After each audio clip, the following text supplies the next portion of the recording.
Uh, Thank you all for a thank you for this nice introduction and good afternoon all. Today I am going to talk about optimization of lithium plating mechanism for nonlinear cycle life degradation in LFP cell. Actually, thanks to some of the people present here, they have already spoke a lot about degradation today. So I'll skip some of the initial slides where we speak about the lithium ion, its basic chemistry, and what causes the aging and degradation.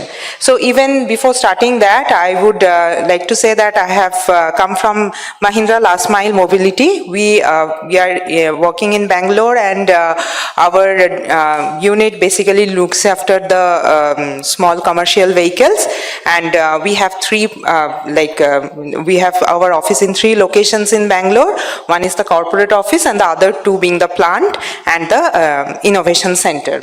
So with this, and we have our products already running in the market for last few years, and they are also the EV based products, I mean, and they are performing well, and there is a good customers appreciation from them. So anyway, today I will be concentrating my talk mostly in the cell level study that we do from our team, and trying to understand what is going on during aging. So as this lithium ion movement goes on within the transfer moves, lithium ion movement goes on from cathode to anode and anode to cathode in charge discharge. So there is the process of aging that happens, and that is already been talked of. Now this in this aging process, in one stage is reached where there is a very fast degradation that sets in. So our objective is always to delay this fast aging process, or that is the catastrophic degradation process. So through this modeling approach, we are trying to understand what is the process going on inside and how to slow or rather to delay it. So whenever we look into the aging mechanism, there are a lot of details that comes up, and if we have to understand it, mainly externally we don't see all these phases being happening, but what we see that there is the aging varies with the number of cycles or the ambient conditions and C rate in which it operates. But even then we are not able to understand that what is the process that is actually causing this degradation to go on. But the one of the thing that right now we have learned for sure is the ACI formation. So what happens is that in the anode side there is always this solid electrolyte interface formation that takes place.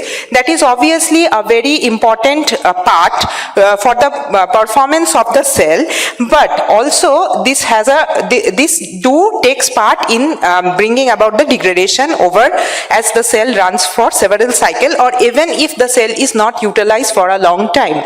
But along with that, we have many other degradation process like structural disorientation, passive layer formation, lithium plating, etc., which we are not able to understand that at which stage this processes sets in, or how each of the process starts working within the cell. If we have to understand it through some testing and diagnosis, it is a humongous activity, and it is impossible to pin it down. So only simulation is the best approach to understand it. So in this electrochemical simulation that we have done with GT Auto Lion, we have converted this process into a series of equations, that is the electrochemical equations which take care of all the processes that is working within the cell. So this comprises of the charge conservation, the diffusion, solid diffusion, ion diffusion within the electrolyte, and then the diffusion across the solid liquid interface. So this is the main part, that is the diffusion across of the lithium ion across the solid liquid interface, which drives this process of degradation. And all this process that goes on, that is actually linked